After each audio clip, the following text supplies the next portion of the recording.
नमो नमः प्रिय दर्शकों तथा विद्यार्थियों। ऑनलाइन संस्कृत शिक्षण में मैं आचार्य अंकुर पुनः आप सभी का स्वागत करता हूं। प्रिय विद्यार्थियों और दर्शकों, आज जो मैं विषय लेकर के आया हूं वह है पंचतंत्र का एक सुंदर कथानक जो 7वीं कक्षा में द्वितीय अध्याय है और जिसका नाम है दुर्बुद्धि विनश्यति। ये एक बहुत ही सुंदर कथानक है। तो बच्चों, सबसे पहले हम समझ लेते हैं कि कथानक पंचतंत्र से आया है वह क्या है। तो बच्चों, पंचतंत्र आचार्य विष्णु जी का एक सुंदर ग्रंथ है। इसमें नीतियों की शिक्षा दी गई है और 5 इसमें तंत्र है, जैसे संधि, विग्रह, मित्र लाभ, मित्र भेद, अपरीक्षित कारकम, लब्ध प्रणाश इत्यादि 5 इसमें संधियां हैं। और इसमें पशु पक्षियों के कथानकों के माध्यम से नीति दी गई है जिससे हम सभी को उचित मार्ग मिले। तो बच्चों, प्रवेश करते हैं इस कथानक में। दुर्बुद्धि विनश्यति कि दुष्ट बुद्धि वाले का नाश होता है। अस्ति मगध देशे फुल्लोत्पल नाम सराह। मगध देश में फुल्लोत्पल नामक एक तालाब है। तत्र संकट विकटौ हंसौ निवसताः। तत्र ये हुआ अव्यय हमारा, ठीक है। वहां पर संकट और विकट नाम के 2 हंस रहते हैं। अब विकटौ हंसौ द्विवचन में है ना, तो निवसति निवसतः ये भी किसमें बना बच्चों? द्विवचन में। तो कंबुग्रीव नाम का तयोः मित्रम एकः कुर्मः। कंबुग्रीव नाम का उन दोनों का मित्र एक कुर्मः। कुर्मः किसे कहते हैं बच्चों? कछुए को। एकः कुर्मः अपि तत्रैव प्रतिवसति स्म। ठीक है बच्चों, अनुवाद मैंने आपको बता दिया, नीचे अनुवाद मैंने दिया भी हुआ है, ठीक है ना। हाँ, लेकिन जब आप इसे लिखेंगे, कॉपी में लिखेंगे, तो प्रसंग कैसे लिखते हैं थोड़ा सा ये भी मैं आपको समझा देता हूँ। प्रस्तुत गद्यांश। गद्यांश छंद अलंकार रहित गद्यांश होता है और छंद और अलंकार सहित पद्यांश होता है, ठीक है। तो क्या हुआ बच्चों, एक स्टोरी है ना, इसे हम कहेंगे गद्यांश। प्रस्तुत गद्यांश हमारी संस्कृत की पाठ्य पुस्तक रुचिरा भाग 2 में से लिया गया है। प्रस्तुत पाठ का नाम दुर्बुद्धि विनश्यति है। इसमें शिक्षा दी गई है कि दुष्ट बुद्धि वाले का नाश कैसे होता है, ठीक है बच्चों। अनुवाद मैंने करवा दिया। अब इसका अगली लाइन देखते हैं कि अथ एकदा धीवराः तत्र आगच्छन्। अथ एकदा, एक बार वहां पे क्या हुआ, मछुआरे आए। धीवरा किसे कहते हैं? मछुआरों को। ते अकथ्यना, वे कहते हैं, वयम श्वः, हम कल। हय होता है पिछला कल और श्वः होता है आने वाला कल।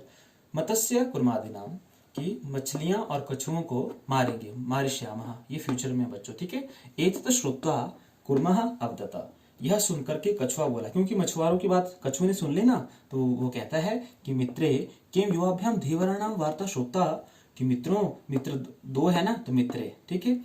क्या तुमने धीवराणाम मछुआरों की बात को सुना? अधुना किम अहम करोमि, कि अब मैं क्या करूं। हंसो अवदताम, तो हंस, दोनों हंस कहते हैं, प्रातः यत् उचितम तत्कर्तव्यम, कि सुबह जो उचित होगा उसे हम करेंगे। अब चलते हैं इसके अगले भाग। कुर्मः अवदता, तो कछुआ बोलता है, मेवं तद यथा अहम अन्यम हृदम गच्छामि तथा कुरुतम, कि ऐसा करो जिससे मैं अन्य तालाब में, हृदम कहते हैं तालाब को, कि अन्य तालाब में जाऊं। तो हंसो अवदताम, दोनों हंस बोलते हैं, आवाम किम करवावह, कि हम दोनों अब क्या करें। तो कुर्मः अवदता, कछुआ बोलता है कि अहम युवाभ्याम सह, मैं तुम दोनों के साथ आकाश मार्गेण अन्यत्र गंतुम इच्छामि, आकाश मार्ग में अन्यत्र जाना चाहता हूं, ठीक है। गंतुम, तुम दोनों के साथ। तो हंसो अवदताम, हंस बोलते हैं, अत्र कः उपाय, यहाँ पर क्या उपाय है। कच्छपः वदति, तो कछुआ बोलता है, युवाम काष्ठदंडम एकम चंचुआ धारिताम, कि तुम दोनों लकड़ी के डंडे को एक चोंच से धारण करोगे। अहम काष्ठम दंड मध्य अवलंबेय, और मैं लकड़ी के डंडे के मध्य में लटक जाऊंगा। और युवयोः पक्ष बलेन, तुम दोनों के पंखों के बल से सुखपूर्वक गमिष्यामि, जाऊंगा। हंसो अकथ्यताम, हंस कहते हैं, संभवती ऐसा उपाय, ऐसा उपाय हो सकता है, किंतु अत्र एकम अपायो अपि वर्तते, परंतु यहाँ पर एक क्या है, बाधा भी है।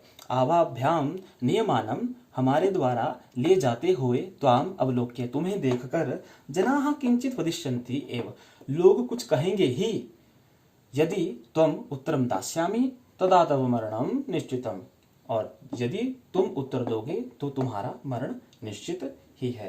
तो बच्चों, हिंदी मैंने करवा दी, यहाँ पे फिर देख लो आप एक बारी, समझने के लिए दोबारा समझा देता हूँ कि दोनों हंस बोले, यहाँ क्या उपाय है। कछुआ बोला तुम दोनों लकड़ी का डंडा एक साथ चोंच में पकड़ोगे, मैं लकड़ी के डंडे के मध्य में लटक कर तुम दोनों के पंखों के बल से सुख से जाऊंगा। हंस बोले, ऐसा उपाय हो सकता है, परंतु यहाँ एक बाधा है, हमारे द्वारा तो ले जाते हुए तुम्हें देखकर लोग कुछ बोलेंगे ही, यदि तुम उत्तर देते हो तब तुम्हारा मरण निश्चित है। अतः तुम अत्रैव वस, इसलिए तुम यहाँ रहो। कछुए को कौन कहते हैं? हंस कहते हैं। तत्श्रुत्वा क्रुद्धः कुर्मः वदतः, यह सुनकर क्रोधित हुआ कछुआ बोला, किम अहं मूर्खः, क्या मैं मूर्ख हूँ? उत्तरम न दास्यामि, उत्तर नहीं दूंगा, किंचिदपि न वदिष्यामि, और कुछ नहीं बोलूंगा। तो बच्चों, ये था हमारा दुर्बुद्धि ही विनश्यति। तो बच्चों, इसका जो दूसरा वीडियो मैं बनाऊंगा उसमें मैं इसका अगला भाग आप सभी के सामने उपस्थित करूंगा। तो बच्चों, आशा है कि आप सभी इसे अच्छे से समझ गए होंगे। राधे राधे।